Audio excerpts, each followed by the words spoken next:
Playbook, Playbook, it's a private practice playbook, Playbook. Okay, welcome to the private. Some days I have to remind myself of the name of this podcast, And so as a reminder, right, we're talking about issues in private practice, right? And what is the playbook for success? And so today we have live a very special guest, Dr. Todd Sala. That's right. Yeah, so great to have you. Thanks for having me, buddy. I appreciate it. Fun. So long-term client, long-term friend. Dr. Sala and his brother coach for us. So so they're actively coaching other doctors. You're actually here. He's got a coaching workshop coming up the next 2 days. That's and right. Is here in Atlanta. We are at the brand new Valley studio. So welcome. Okay, I like working out the kinks a little bit. So let's dive in. You're coming in hot from last night from Reno, right? Nonstop. Yeah. Okay, good. That's a big deal for us. Okay, good. I like it. I'm just finishing up a month-long sabbatical, so apologize about the... I'm getting a mullet coming in here, so I got a haircut tonight, and I just haven't been able to get to the haircut. Yeah. So I had the opportunity to spend a month, and so just thinking about cool ideas, detaching from your schedule a little bit, and reflecting on life. So I'm pretty fired up right now about everything, and so be careful. Rightfully so. Yeah, you better watch out. I think one of the main takeaways. So number one, I want all of you to think about that. We get in this rhythm, right? Mm-hmm. You get in a groove, and all of a sudden it starts becoming very automatic. If it's how you drive to work or what you do, and the schedule and all that, right? I mean, I think innovation is a little difficult sometimes. So today, what we're going to do is we're going to talk a little bit about really Todd's journey, and we're going to share. I've never had you on a podcast, which is kind of fun. So there's a lot of things to share. So I have to, I want to really kind of lay out your journey, if you would, because I think that's what's very helpful, And there's really two things I see. One, when you bring another doctor, doctors do like to hear from another doctor, but then they have a heightened judgment, I've noticed. Yeah. Like I've noticed when I bring in other doctors to speak at my events, I notice you guys are all like, oh man, it's so funny. Like, right. I've brought in like Bill Dorfman and stuff. And I'd interview a client afterwards. I was like, I don't think you got why I brought him here, because they couldn't get past, he's another doctor. Right. Yeah. So it's kind of the same, plus. The same profession. Yeah. So remember, we're all people. And so, we kind of start out with that, right? So remember that we're just all people, and some of us just do better in business than others. Some of us do better financially than others.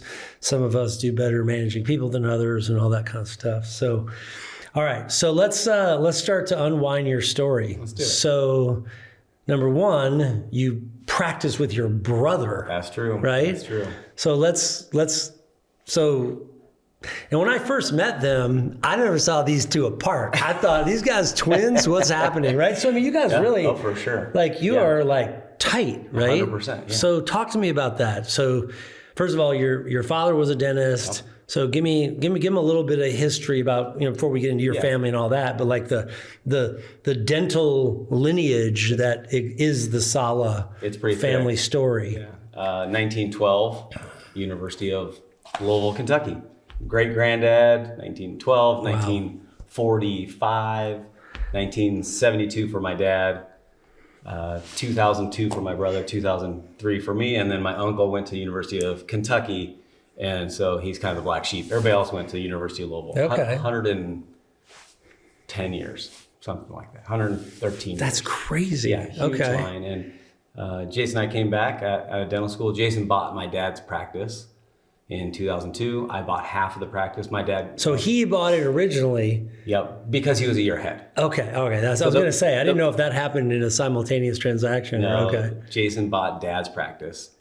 Okay. In 2002. And then when I came out a year later, I bought half of the practice, and Dad became our associate, which was more kind of, in theory, he was still the boss. We just didn't know anything. We weren't smart enough to get ahead of that one. So, but had the lucky enough opportunity to work with him for 7 years, which was quite an opportunity. So there were 7 years of like really treating patients together? And yeah, the three of us. Yeah. Okay. And kind of the Jason and Todd becoming good at being dentists, and my dad allowing us to screw things up. You think about doing something for 37 years, and then you got to watch somebody else doing it their first year. Did they have like nicknames for you, like being seen by a mini Sala, or? Well, I mean, do you ever know of any of them? Like, would the patients be like, it's hard for a patient, right? Like, you're used to seeing the. Oh, Dr. Mike was the man. I mean, Right. they would basically, they would see me and they would be like, we just want to see your dad. Like, I was just there as a placeholder to farm for my dad, because I mean, he had his following was the 55-year-old female, and they loved him, and they were not going to switch over to me. Wow. So that's interesting, right? So you walk in, you're like, I'm your doctor. They're like, no, you're not. They're like, thanks for seeing me, and we'll wait till Dr. Mike comes in. Yep. Get your dad for Yeah. me. Was that hard? That had to be hard. It was a huge hurdle, and you just don't know any different, right? And I'm left-handed, so we had to retrofit my dad's office to a left-handed room, one of the rooms. And you actually had to walk through my dad's office, which there's only 2 chairs for 3 of us. And then the way the room was placed, I had to be in the chair while the patient was sat down, and the patient would sit down and lay back, and I was trapped. Wow. So, let alone super young, the patients didn't want to see me, and then stuck in the room. Oh my gosh, you're like awkwardly in the corner. Hello, welcome. Yeah. That's really funny. Okay. So this was the destiny. I mean, was it like when you grew up, were you like, I will be a dentist? No, that was Jason. Okay. Yeah, I was kind of navigating a slightly different path. So you thought maybe you'd go a different route? I just didn't know. Professional athlete? Oh, yeah, for sure. Like something like that? I was, I think I did business and physical therapy for Okay. most of college. Okay. And then I actually went and saw my dad, what he did. I didn't really know what a dentist actually did. I just saw my dad being mostly happy. Yeah. Having his name on a building. Yeah, and he'd come home happy. And so I actually saw what he did, and I was like, oh, this is cool. Kind of what I think I'd be good at. Okay. So Jason goes a year early. Mm-hmm. You come in 7 years there. When did he retire? Was it like, when did he just stop coming in? Yeah, so the second year out, we built a new building that had about 8 chairs, ended up with like 10 or 11 chairs in it. And my dad was kind of, you could see him throttling back, where he's like, okay, I only want to see 5 patients a day. He was kind of the Walmart greeter of guys. Okay. And then he actually went on a vacation to Turkey, and he came back, and in the next monthly meeting, he said, I'm going to retire. And everybody's like, oh, wow, we kind of knew it was coming. When is it going to be? And he's like, oh, it was when I left. I'm never doing this again. His sabbatical left him never to return to the office. 100%. Basically. And everybody's like, what? And I said, well, good luck getting a letter of recommendation. No 2 week notice, nothing. That's funny. Yeah. So it was good. It was really so nice. So he had an epiphany. It was like, yep, let these guys run with it. Yeah, that's interesting. Yeah. Okay. So this all happens, and I'm assuming, so you buy his practice, which is code for you make payments to him for like literally last year we finished the payments. Okay. It was a full deal. Okay. There was no gifting of anything, and I'm not being critical of it. That's just what it was. We're happy to get, that was good practice to buy. Yeah. We clearly did not get a family deal on it, which is fine. But it all worked out. It worked out great. Yeah, you have the opportunity. Had a great opportunity. But this is not about airing your grievances with parents right here. Is this therapy Actually, for me? could we go there? Yes. Tell me how you really feel. What's this podcast called? Yes. Something your daddy? I don't know, right? It was great working with him. It was a good. It's better looking back. I've never had a problem when we worked together. It was, but looking back, that was. I've heard that a lot. That was a great gift. Yeah, people say, I wish I would have appreciated it more or whatever at the time. Okay, so let's. Do you remember what year we started working together? Because we were in 2010. 2010. Okay. Maybe 2009, 2010. So it was about the time my dad was kind of on the way out. Okay. And we flew out to Atlanta for a meeting. Put your $279 down kind of meeting, and it was awesome. I mean, I'm very thankful for that, actually. Yeah. That's the meeting where I say, you're not living up to your potential. You could do so much more, right? I mean, kind of like, right? It's kind of like, okay, maybe we could. I actually told Jason at that meeting, I distinctly remember telling him, I said, if this guy is true and accurate, we're all in. Yeah, and that's awesome. 16, 17 years later. Isn't that interesting, right? It's like and you have to think about that a lot. Like you have to make that claim. I've said that to a lot of people. And it's like, there's those that do it, and there's those that just prefer to think I'm just making something up, right? Which is like so crazy, right? It's like, and then they never discover what's possible for them. So that's a lot of fun. So I was thinking about the presidential address last night, which I did watch. Did you watch it? I watched some of it. Might have been the funniest thing I've ever seen in my life. He's a true entertainer. I mean, "We're back" was a great line. And then the other one was, we didn't need legislation. We just needed a new president, right? So so you guys take over and all of a sudden it's yours, right? So change of behaviors. You got payments, and how long, and again, I know that's in the rearview mirror for you guys. You guys are now the guys. Yeah. Like you're your dad. Isn't that funny? Correct. Yeah. So for the associate now, they come in and they're like, hey, we want to have, So you've seen this.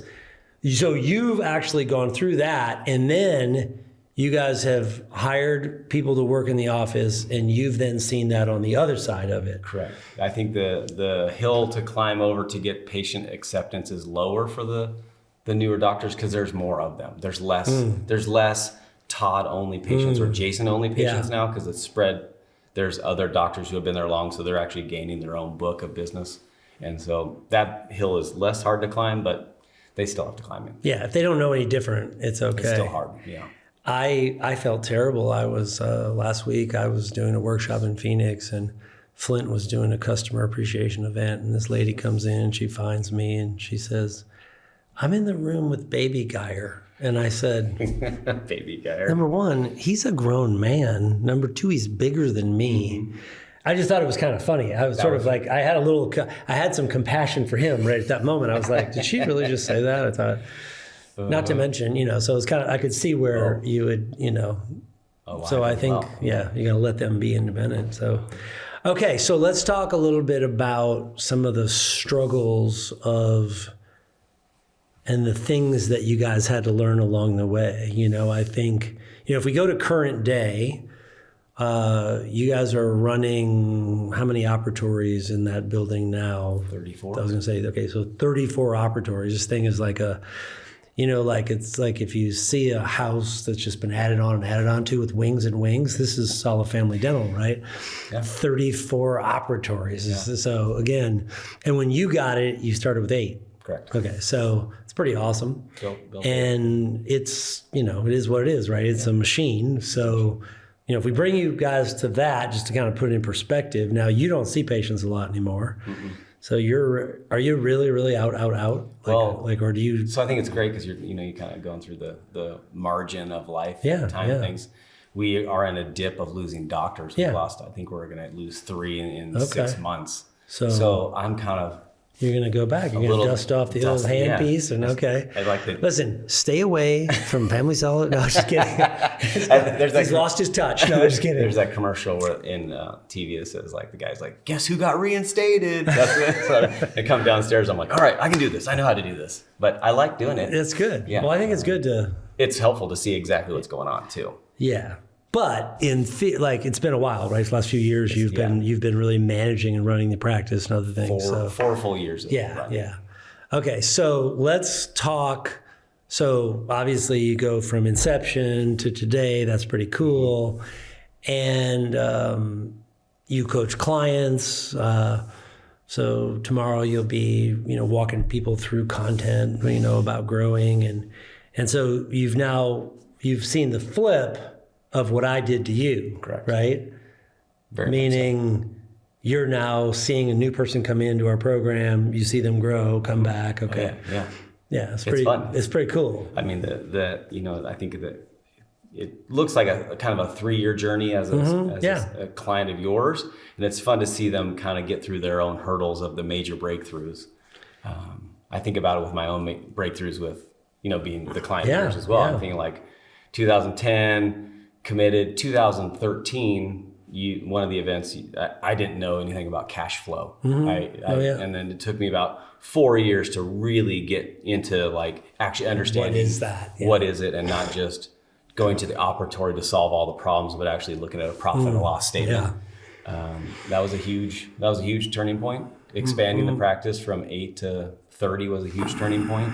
Lots of debt. Lots of or capital expenses, we should say. Investments. Some investments that, I think that the first building we built, it was if you build it, they will come. That was actually the strategy from the sales rep. Then 2017 or 2016, we expanded again. We actually knew numbers, and going into that large capital expenditure was painful because we just had no perspective. It was just more like, we're going for it. We're going to do it. The community needs us. Our team needs to be bigger and better. The vehicle needs to be bigger and better. And so that was kind of a self-induced winter. I think that's a big deal for everybody listening, that CapEx expenses. So like if you turn on a CNBC or something, you're going to hear that word thrown around. In one morning, if you watch for 2 hours, you're going to hear the word CapEx 10 to 12 different times. Hey, we've got the CEO of GE on, and they're going to say to him something like, well, I see you're planning a lot of CapEx expenses. So CapEx is the process of capitalization, which is investing money that's up and above operating costs into growing the business. So CapEx is positive and then it grows the business. But don't you think that's been a journey? I think a lot of business owners, like practitioners, they don't really realize that, you went to school to be a dentist, but if you're really going to grow your dental practice, you have to capitalize it, which is what you were describing. And that is usually done through a vehicle of borrowing and then amortizing it over time. So I do think that is a very, I think you guys have been through that, where we think we can pay for capital expenses out of cash flow, and then that just really creates an enormous cash flow crunch, or deleveraging too fast, or spending too much, right? All the various things. All three go into it. And they're all equally stressful, even if you did it yourself, lowering your own cash flow, borrowing it from the bank, or trying to pay off the debt faster. And that's been a very, for everybody listening, right? I've always been saying, I've been in your ear since day one, saying buy and pay off. Buy, right? I think that's a fair message, right? It's so in a lot of ways, you live below what some people do. If they don't have that in their ear, they're buying, they're borrowing, and then they're simultaneously not expediting the payoff and overspending. So talk about living hell. Doubleheader. Right? And I've definitely been there on that, where the output and the input are not in alignment and not paying off debt faster. Right. So I know you guys were getting really close to, I don't think you have a day. We have a date, but this is an update for you. You're going back in. Well, you're going to capitalize. We're going to recap. We're going from 29 operatories to 34 this year. Okay. So you're going to kind of gotcha. Interesting on, being down 3 doctors. Yeah. And that is kind of like the weakest point, right? That's when the metal will break. So, and I have to go in and help out produce dentistry, which is fine. But at the exact same time, adding 5 chairs and kind of, I think it's contrarian in belief. Seems like you'd want to buckle down, batten down the hatches and watch all the pennies, which we are doing, but also going into $1 million more of debt. Or capitalizing it to get the ops. So it's going to extend the debt-free zone, not from 26, but probably to 27. It's going to take us 11 years to get out of the whole debt of the investment of the 17,000 square foot building. Yeah. But if you think about that as an example, I mean, it puts you in really great shape, right? You're still really young. It's like, you're not as young as you were, but you're still young. Yeah. So. But you were correct on the net worth play that getting closer to 50, when I was getting closer to 40, could have had the building paid off, the 10-chair building paid off, made good money, but couldn't have had the team along with us. So 10 years of focused on getting that vehicle better to bring more people along with us has been clearly night and day for us. So so somebody's watching this and you meet people all the time this way, right? Yeah. And you'll see them come into coaching and they're small and they have this impression that big is more of what small is, meaning like, why would I want more of this? Correct. Don't you think? Tell me about what you've learned about that, like this, and what you think, like when somebody does that, how do you, because it's not more of this crappy little thing. No. It's bigger, but it's different, right? It's different because I think then you start getting to go into your own strength play more. Okay. Right? That if a good dentist, a great dentist across the board, but my strength position is not every bit of dentistry. So when we expanded and added more doctors to do it, they would take over the things that I did not want to do, and therefore I could do the things I did want to do or that I'm better at. Yep. So you think about like when we first started the practice, it was me and Jason and 10 staff members. Start out with 4, get to 10, we're dealing with 5 people at all times. Go to 20 people, you're dealing with 20 people until you figure out that you should not deal with all 20 of them, and then you're back to dealing with 5. Then you go to the original 5 and you grow more, and then you go back to the original 5 and grow more, and then you build in layers around you so then other people can handle that, offset that workload for you. You'll like this move. So we moved offices in February, and I was in Aspen, and what am I going to do, right? Like move the stuff, So they move in. I got funny. I was at the office for the first time yesterday, and I look and the old signs of the old company are still up. I'm like, did anyone think to take down the name of the company that used to be in here? They're still on the wall. And then Avid sends me a picture and she says, here's your office. And I said, I'm going to pass.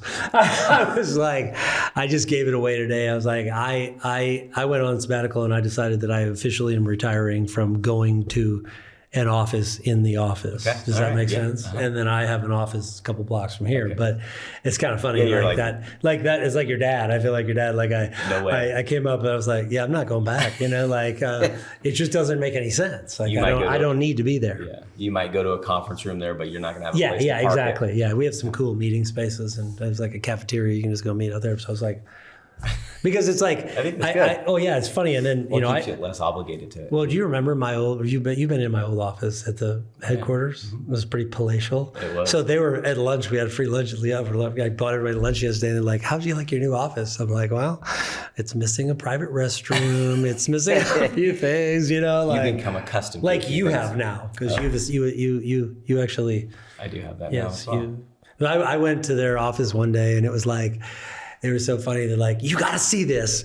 And it was like, we saw you had this and we built it. It was great. Like, exactly. Stamped that it. Private bathroom. That was it. It's helpful. Yeah, it's great. Right? Helpful it is. So let's talk now. All this is going on and you got a marriage and kids, right? Correct. So now that you've kind of come through some of this, let's talk about that. Okay. Let's talk about so give them a little glimpse. You've been married for how long? Okay, 24 years. Right. This year. Okay, so 24 years. Mm-hmm. Your oldest is he 20? Freshman in college. So is that making 19? Okay. So talk a little bit about that. Yeah, it's kind of we're on the we're nearing the Freebird stage at home. So my daughter's driving. She's a sophomore in high school. So we're kind of glomming onto her because that's like the end of that phase, which is great. Son's doing good in college. He's playing baseball at a college, and he's doing good. And he's learning how to mature on his own.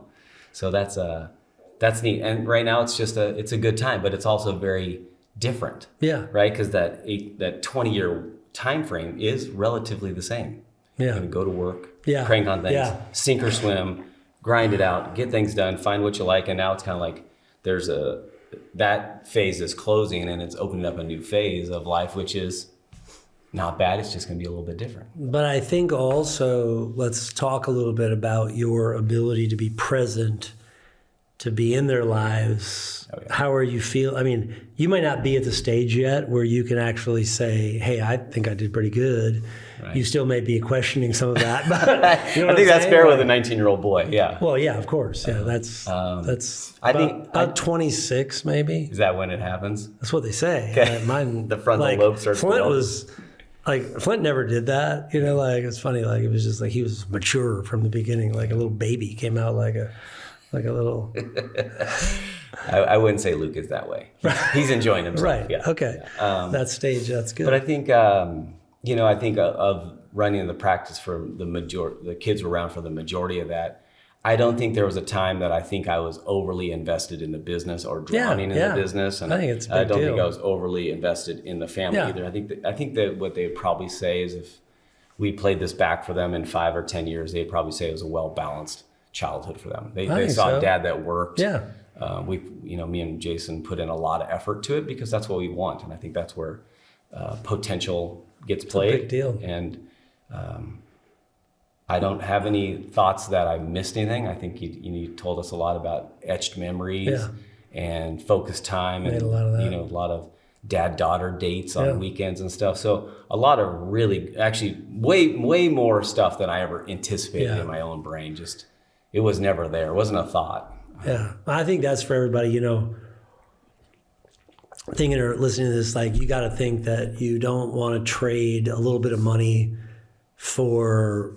I don't call it neglecting, but just being not good at some of these things. So obviously finding that balance is important, and it's a huge, even if you make a little less money and you don't have regrets, right? At the end of the day, I think that's, and it's been fun to watch you guys, because you guys have been, I think both you and your brother are just both, I think I call him Mr. Etched Memory, because he is always sending me a picture of I think he uses it as a professional justification, honestly. But that's okay. Validity. No, right? Like he's gonna be sending me pictures from Dubai. I'm making etched memories. No, but it's great though. I think it's great. It's really glumming on to that process and doing cool things. And then you guys always send me if you're at a sporting event, it's funny. They send me pictures you taught us to be in a suite. We're in a suite. I'm just you're using. No, I always kind of laugh. I love it. It's like a justification to do it right. I sent you the thank you for the Super Bowl, whatever that was, 3 or 4 years ago. That was awesome.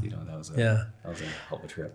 So, and not to change subjects too far, but you have obviously also a very. I remember we had a suite for the Super Bowl, and we invited a bunch of people, and you set up one of those little boards. I set it up. And so he sets it up, and he wins every dollar in the entire thing, I think. I won it was fascinating. 3 or 4 quarters. That was. Do you have a little touch like that? Are you lucky, or you don't know? It follows me around. Okay. I'm just checking, because I was like, even one of my kids this day, he's like, that guy's the luckiest guy ever because of that. It was good. All right, so let's talk a little bit about.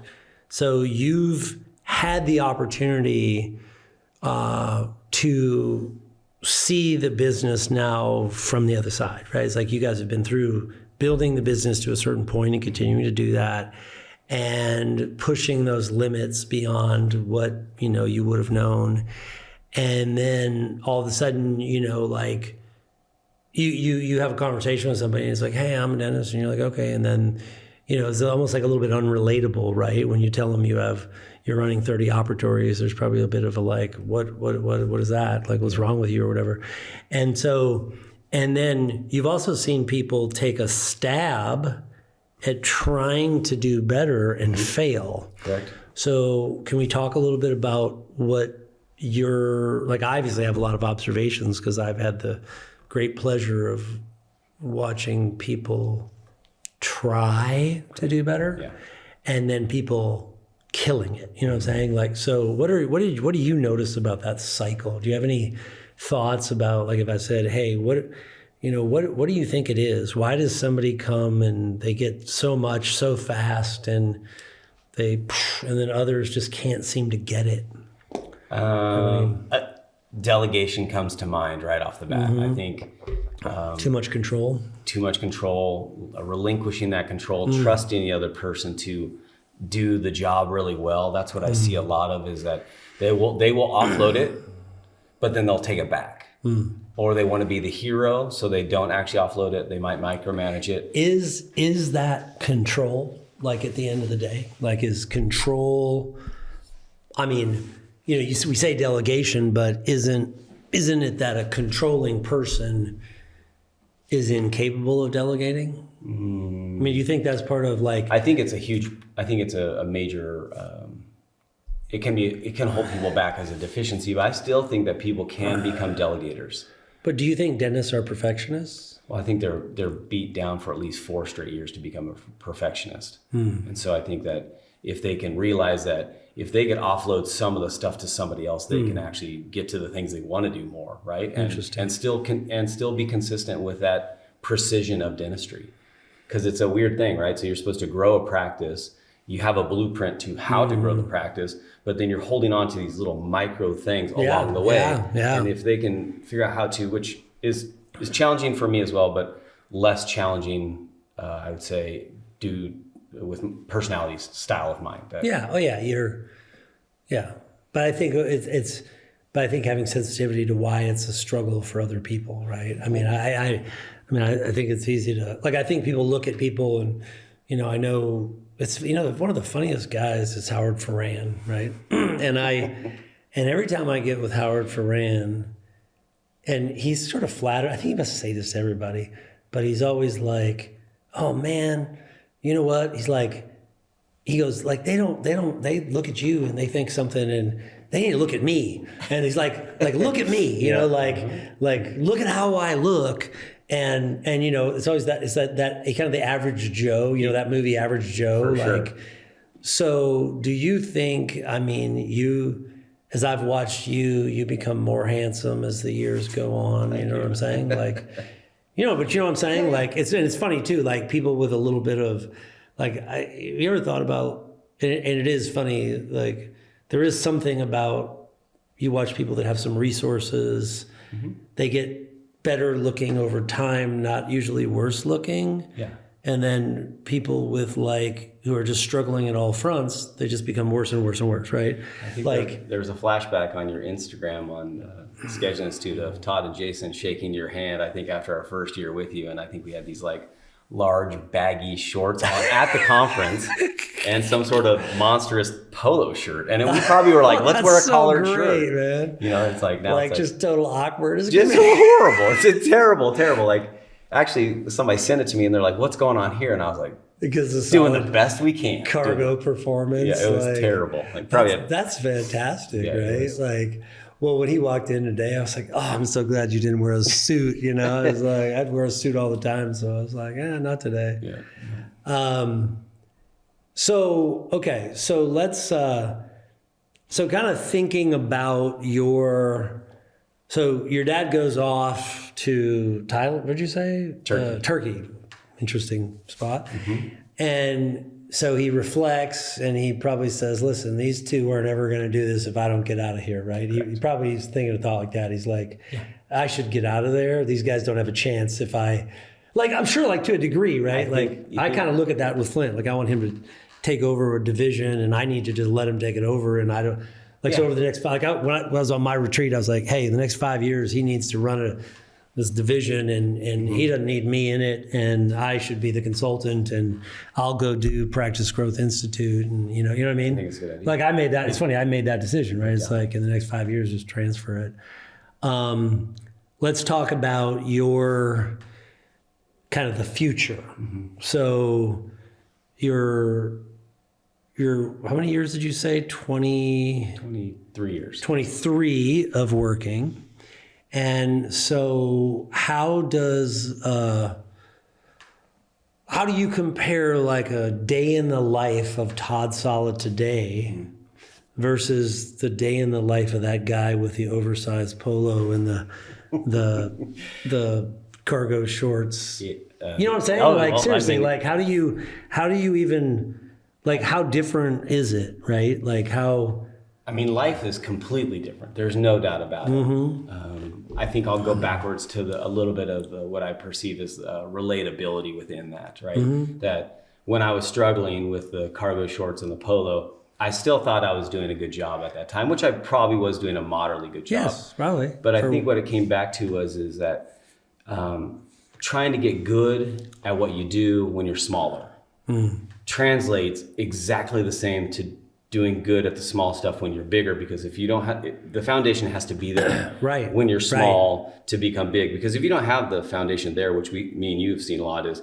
they grow real fast and then they just become Yeah. dysfunctional larger later. Yeah. And so I think that's like when I think about cash flow and like getting the details of actually figuring out how to do that, that was the foundation to go forward. So that's a little bit of the background. The day in the life is totally different. I mean, I don't do much dentistry. I think last year I did less than $100,000 of dentistry total, and it was all free.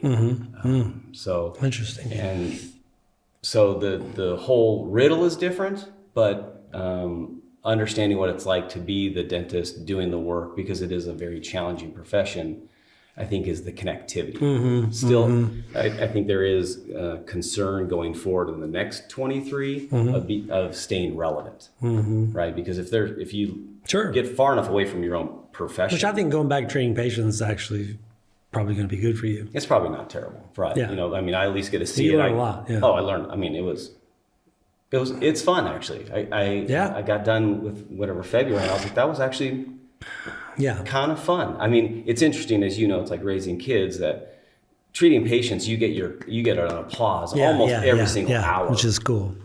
Raising a team is like raising a kid. You don't get any applause ever until they go over to their friend's house and the parent says you're raising a nice kid. You don't get the direct. You're never gonna. It's a totally They're like, different they were game. what? So polite and nice and courteous and helpful. Said and, thank you. yeah, it's so great, right? They're so smart. They know what to do, right? Yeah, trained well, hopefully. Okay, so, but when you look at like longevity, the large, it changes the whole longevity issue, right? If you were still in there grinding it out every day, like, I mean, imagine, like, you think back, like, if the journey, you know, and we all have these journeys, right? I always think back about like mentors I had or whatever, and it's that one little thing, you know, and it totally changes, you know, not to be dramatic, but changes the trajectory of where you go, right? What do you think, like, and this is, it's always it's not a fair question, but when you see a person just grinding and grinding and grinding the same thing and not making enhancements, I mean, what do you think on what happens to the duration of their career, right? I mean, yeah. it has to shrink it dramatically, right? They don't turn into the great person that they're designed to be. Yeah, which because sucks. burnout is like, it's easy to see. You see it when you coach your clients, and we get to see it, that the burnout is alive and real, and it's like they're fumbling for the lock and the key, and we can see it right in front of them. And it's more about like, hey, if you just stop doing dentistry one day, or your profession one day, and go read a book in your office or something totally different, their brain space changes. So did mine. But I think so the term is metacognition, just thinking about your thinking, you know, and for whatever it's worth, like my observation is you've spent the last 15 years, whatever, thinking about your thinking. Correct. To the point, you know, that when I think about like my career and what was good and what was bad is like, and people say, well, how did you figure this out? And it's like, I thought about my thinking a lot more than most people, right? And that's my clients that are successful. They enjoy thinking about their thinking. You know, let's talk about this. I just spent 2 days with a big group of clients, and they fly in, and you have some tomorrow and so these people come in, they get on an airplane, they leave their practice. And by the way, I think it's important you guys understand this, right? Because that process alone is like a bit of a sabbatical. It's counterintuitive, right? But it's disconnecting from the patients and the demands.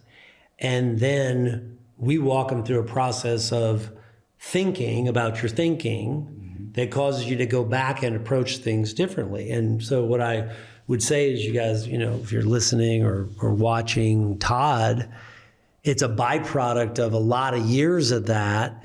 And then like you become a different person, if it's in confidence, if it's in the way you carry yourself, if it's in certainty about life.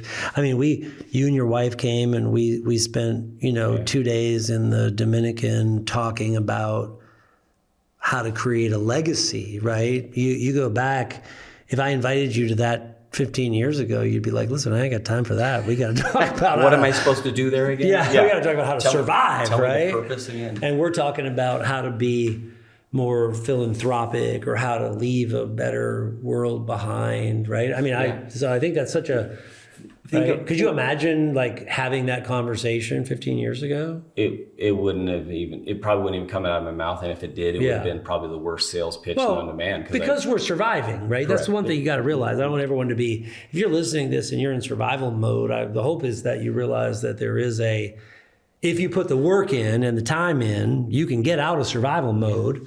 You'll still have pieces that feel like it sometimes. Like right now, you lose 3 associates. That's like a survival situation for sure. It's a bit of a slap in the face, but it's also, that's a needed, that's part of the process. You hire more.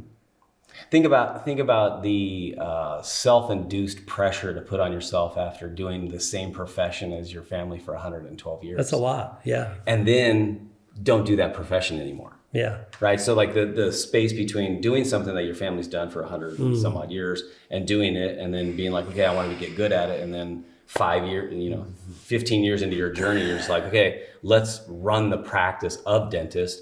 And that's a totally different ballpark. So how much did they get to see that? How much did the family actually get to see you guys do blaze your own trail type thing? From my kids and wife? Yeah, like the people that came before you guys, as you guys started to do what you did. Yeah. So my granddad got to see the new building for like when he was kind of on his, end. Okay. My dad, of course, got to see it for 7 years. Yeah. He got to see a little bit of it, but he was kind of on a downhill slide as well. So, but I think probably maybe max 10 years, they got to see this like new version. My dad was not really aligned with that new version. Right. Well, that's an important thing which is, he was kind of like, are you sure, you should be doing and I was kind of like, well, I am sure, because I think that I know this is the best path for me. Right. So nothing like being supported by your dad.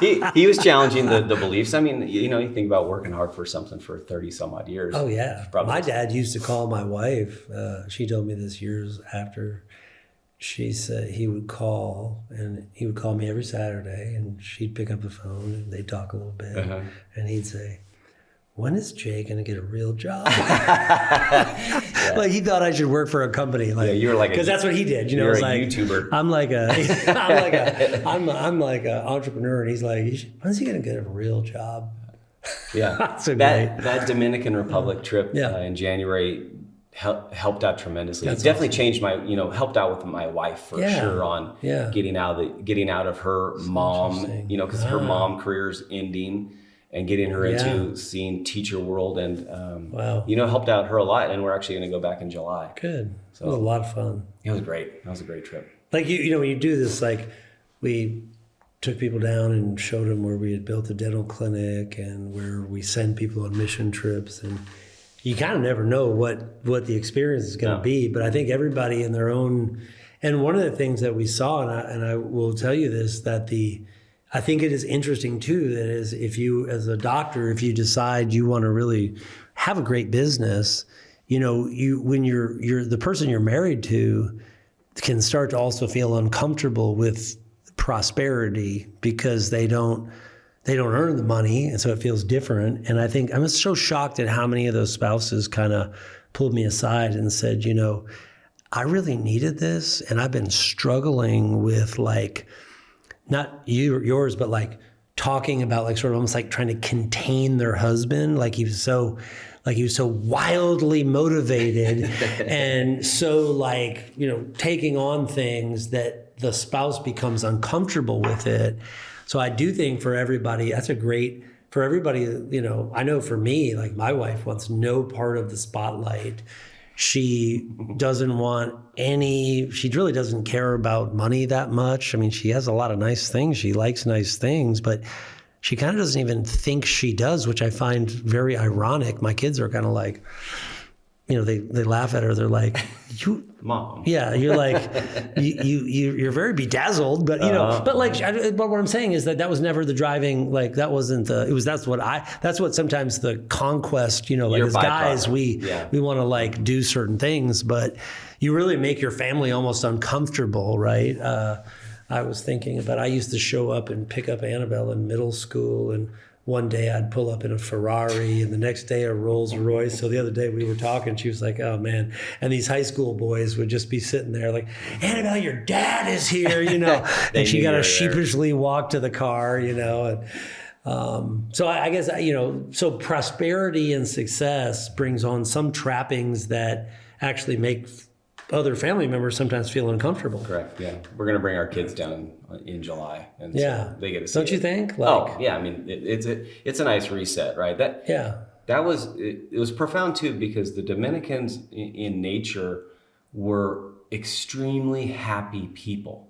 Yeah, and I was like, that is so awesome. Like that made me, just because of whatever luck of being born in a different location, right? Yeah. They were happy. I'm happy, and that made It's good to go That's great. be with people who are very happy that have nothing. It's helpful to know that the trappings kind of make you sometimes less happy. Correct. Okay, so any other? I want to talk about a couple other things, but any other last thoughts about people that are listening to this are usually kind of nosing around. They want some free stuff, they want to be motivated, right? It's kind of like my contribution to it's the free version of picking up some tidbits to help you out type thing. So pearls. Any other just,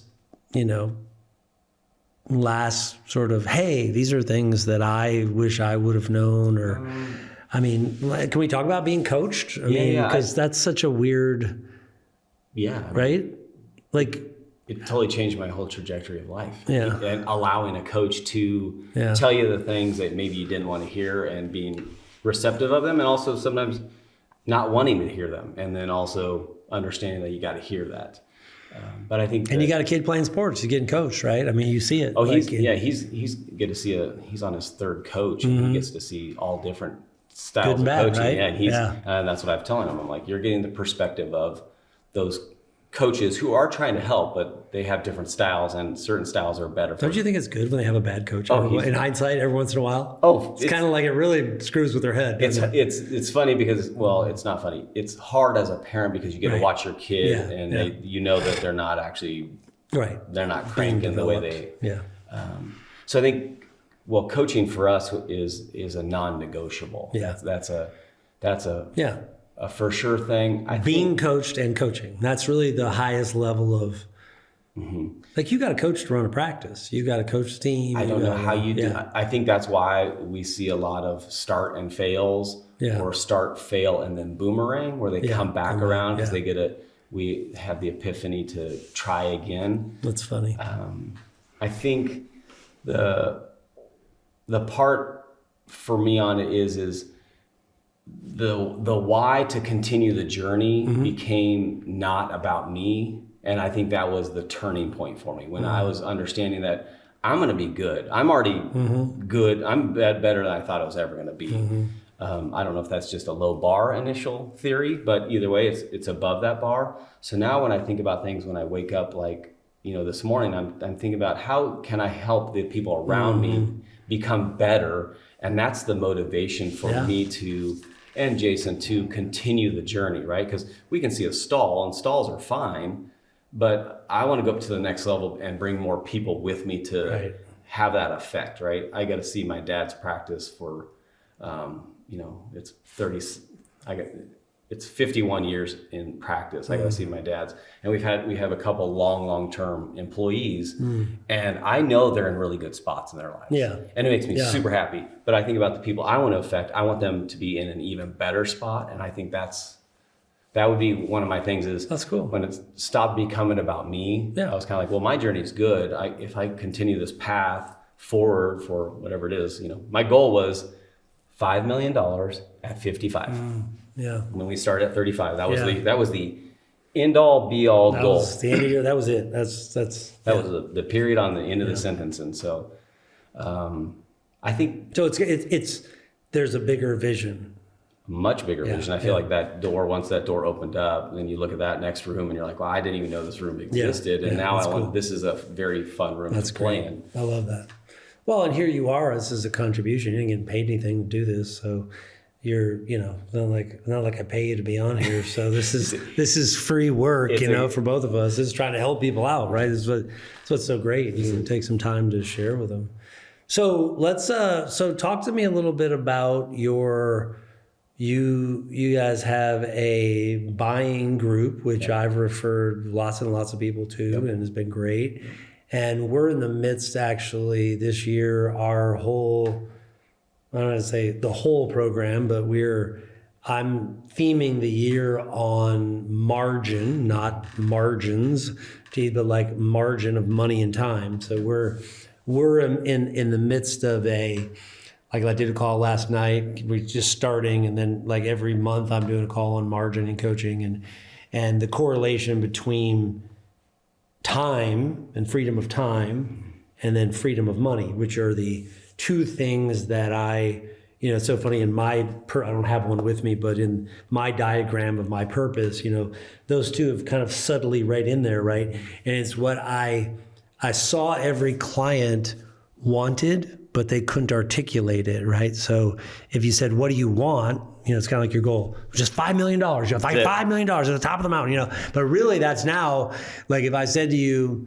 what about just a bunch of extra money and a bunch of extra time, that's more attractive than $5 million, like you'll take that all day. I'll take that So that is and what's been great about, and, you went out and set all that up, and I think you were trying to give value to other people. So let's talk a little bit about how that works. So, because I want people to understand it. And this is an easy way for you guys to save money on supplies and various things. So, right? I mean, it's been tremendous, right? It helps independent dentists battle what the outside world is doing, which is consolidation, right? Right. So we're not an anti-consolidation company. We're just for the independent dentist, which is Klear Impakt, which is the business, the buying group business. Which is sort of the claim, like, if you buy me, I'm going to get this great deal on supplies. That's not why you sell your business. No. So let's talk about it. It's been good. And again, I've sent hundreds of people over. So it's Klear Impakt. Yeah. Go ahead. I'll tell you a quick thing. I got a survey result. Okay. A nationwide survey result of dentists at the end of 2024. And they talked about their three biggest concerns they had for 2025. Okay. 62% of them said recruiting, retaining high-performing employees. 62% makes total sense.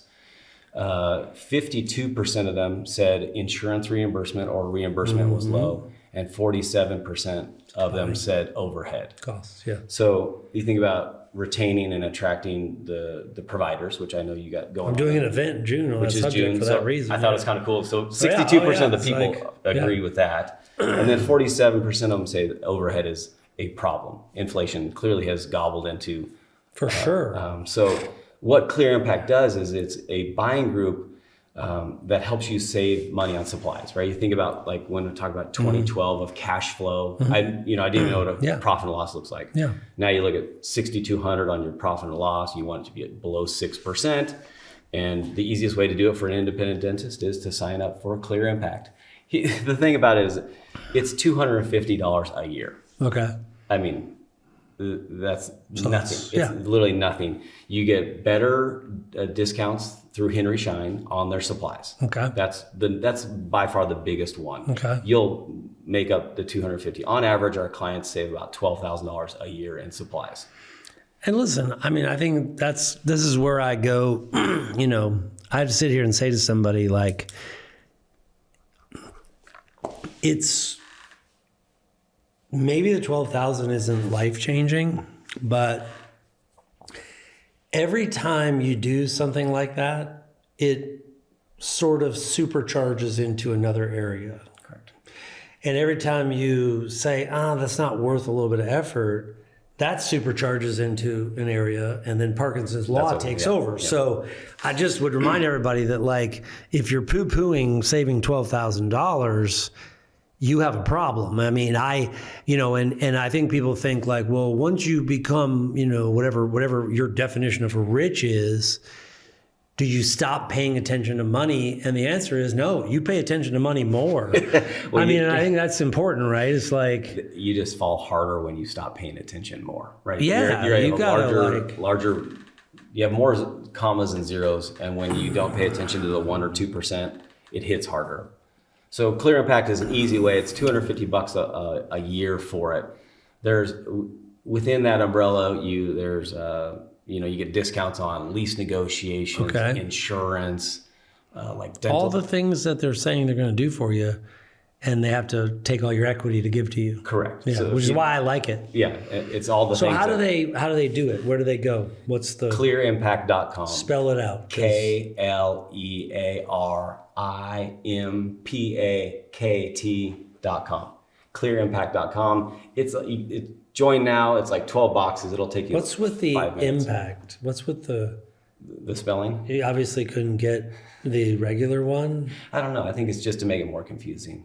Yeah. Okay. Good. Klear I just Impakt wanted to with make sure. K's With on a K. both. Yeah. Okay. So that's kind of important because they're never going to find it. Yeah. Maybe we they're can going put to be a little entering link at the bottom. Klear Impakt, and you're going to be getting some kind of laminate to go over a window. Right. Yeah. Right. Yeah. Like Klear Impakt. Like you're going to be like, okay. I think just in general, it's kind of one of those that, when I have coached your clients for the last 14 years, I find that the people who are open and understanding that we're here for their benefit, they always sign up. Yeah. When we get the more resistant, I'm going to challenge your theory on things, then we just let them kind of do their own thing. Yeah. I don't. That's not a battle I want to challenge anymore.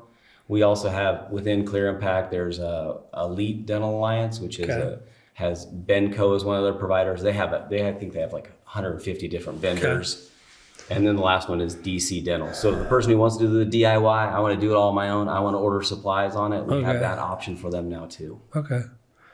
Yeah, and I think these are just the kind of things that, listen, in today's day and age, I mean, it's why, that's why we're having these conversations about how do you pay attention, and then what you really do is you take the 12 you save and you invest it in an area that grows your practice, right? If it's 3 months for an operatory. Yeah, it's exactly. It's a big chunk of an operatory. It's seeding a new employee that you need. So this is the game, and I just want to encourage everyone to understand that whenever you start deciding that you're above paying attention, you're heading for trouble. It's like, and I think, I do think there's a great misperception about this that, I would tell my sister, it was like, I would say, I could negotiate at Sam's, and she's like, what? So one day, years ago, we go to Sam's and I said, see that TV up there? I'm going to buy that TV, but I'm not paying that price. And I don't know what it was in me that day, but I was like, and sure enough, I called the guy over and I was like, hey, listen, there's a little ding on that TV. And he's like, well, what do you say? Cut off a couple $100. I was like, $250, I'll buy it. He goes, fine. My sister's just standing there shell-shocked, because she's afraid to so again, I encourage you, shouldn't be afraid. You don't want to hurt people, but this is the kind of stuff I think that's what we do find is sometimes this goes back to the salesman of the company that is selling you the supplies. Yeah. And I'm like, no, I understand that there's a relationship there. But the truth is I would rather have that money to invest in my own team than somebody else, because what we know about the members of Klear Impakt is they're always growing members. They're actually a growing business. They're not a stagnant business. Yeah. So it actually makes more sense for the salesman to have that as well. Well, and here's the problem with the salesman. Generally I have a problem that whoever is the salesman that's in your office the most, I'm going to help you guys out. They're the one that's screwing you, okay? Because they've won you over to the point you won't ask the price and you won't ask for a discount because they've caught you, it's like, and that's what people do. There's a lot of emotion. It's like, well, I'm going to overpay because I like the salesperson. That's the most idiotic thing I've ever heard of. You should They stop asking for discounts. Yep. Right? I'd rather, the Sam's Club analogy is perfect. I'd rather have an executive assistant help me with the things I need to do. Well, I have this great little thing I do where I bring people in and I say, hey, so like in terms of all your clients, like where am I? And they're like, oh, you're pretty good. And I was like, yeah, but like, I don't know, like where am I? You're in the top 5. And so I go, okay, yeah, that's not going to be good enough. Like, I'm not asking you the name of the top 1. I'm asking you, within the top 5, where do I rank? Mm-hmm. And then all of a sudden maybe they're like, either you're the best or you're the second or third. So I go, okay. And then I say, well, can I ask you a question? How come it doesn't feel like it? And it's such an easy negotiation, right? And I've literally, every one of them's always been like, oh man, I'm really sorry, And I go, well, I just want to understand our relationship. So if I'm your second best client, how come I don't feel like it? Yeah. And am I getting the best pricing and it's really fascinating to sit there and they will like almost like have this cathartic thing of saying like, they'll sort of apologize. Yeah. And then they'll start to realize that they weren't because we don't always take, here's what you got to remember, those people become complacent. If you never ask for a better price or you never do a comparison or you don't get a second quote, they're just going to keep raising the price. There's no problem. And their margin is going to go up and yours is going to go down. So I think that even the idea of, getting with Klear Impakt, comparing the prices to prices you're paying. I'd pay $250 just to be able to have the ability to compare prices and see what's happening. And this is a drill that every business owner has to participate in. It'll never change. Yeah. That part of it is on your P&L, and that's what you got to go through. That's one. And you think about low-hanging fruit, right? Can you imagine, like, at the end of the podcast, like, well, give me a pearl. It's like, fire the bottom 10% today. Right. Everybody would be like, no chance, no way, I'd never do that. But if you can save some money on the supplies, it's like, just green light it. It's super easy. But what's funny is, like, we're watching this, and we'll wrap it up on this, but if not to get into a political conversation, but if you have to watch this stuff that's going on, this is the greatest theater ever. Like, if, I say to people, like, did you watch this? And they're like, no, I didn't watch it. I'm like, because you're witnessing the greatest, people, like, I would say people, they judge you on the way, like, for doing one thing and then doing the other. So for instance, if you like, and you look at what's happening, we're trying to reduce expenses in the government and you have all these people going berserk. So when you're trying to cut expenses, it doesn't matter what you try to cut, you're going to get resistance. And it's really fascinating to watch, right? I think Southwest Airlines did a good job of it right before. They cut their whole team by 15%, but nobody cares because the political theater is much louder, but they're clearly companies are cutting all over the place, but their stock goes up. So, but dentists tend not to think that that's part of what their DNA is. Like, it's like, so but you got to watch it because, we did a call last night and I think I was inviting our coaching clients to this idea of sort of opening up an office, so to speak, of, I'm going to work on paying attention to the money. And so the Klear Impakt conversation that's exactly what that is. It's like, you don't skip over these conversations. So they can go to the website. Sign cool. up, 5 minutes. Fantastic. Thank you for giving them access to that. That's great. All right. So anyways, get out there. As I told you many years ago, there's a lot of potential. It's very true. Just got to harvest it, man. But you really got to do the right things, right? So it's like, get involved in a group, whatever it might be. Reach out, try to get a discount on your supplies, learn to be a better negotiator, right? All kinds of great skills. Thanks for having me, buddy. Appreciate you. Yeah. All right. Okay. See you guys. Thanks. We'll see you soon.